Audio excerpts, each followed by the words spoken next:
So it's a good little tip you guys should see it. As we see Foreplayy pick up a wonderful headshot before they were Foreplayy. And Foreplayy is continuing to dominate everyone right now. What up, channel? It's Foreplayy, and this is the Pro Scene number 25. This topic was actually submitted on Twitter. Could you do a video on how to keep your team interested?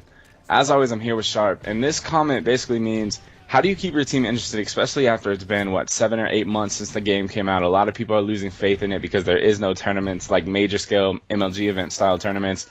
There's been occasional little tournaments, but how do you keep your team interested? And if you have a 4-man roster, one of them becomes a little inactive, how do you get them to balance out and actually stay interested in what they're doing? So, Brandon, do you want to go ahead and talk about this, and then I will step in and speak what I think?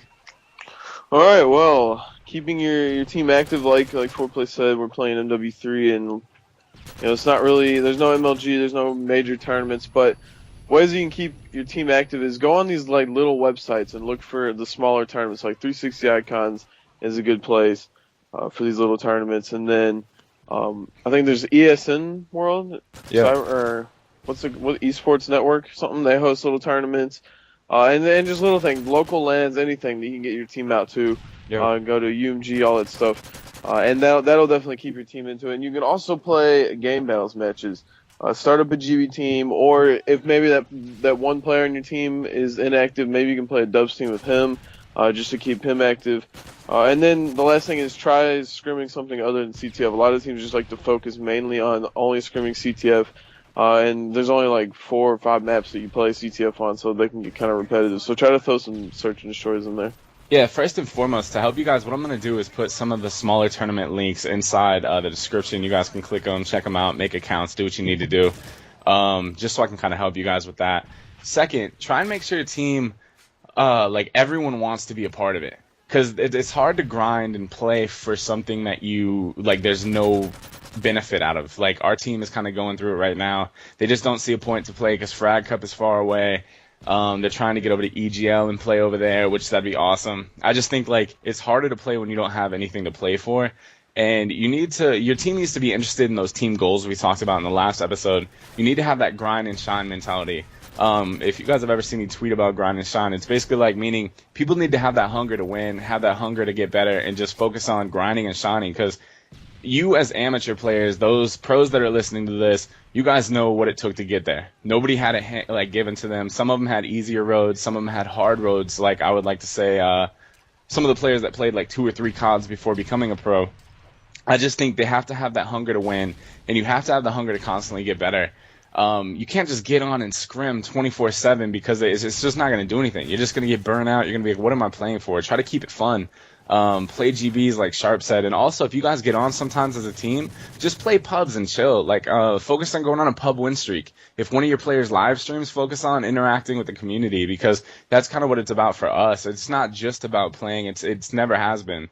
It needs to be more about community interaction and trying to get your team so focused on being interested, because there's so much more you can do outside of gaming. You guys can host the Combine. Prime example what we did. We reached out to a community. We're bringing in players in this Combine, which I'm going to post a video on, a wrap-up video about.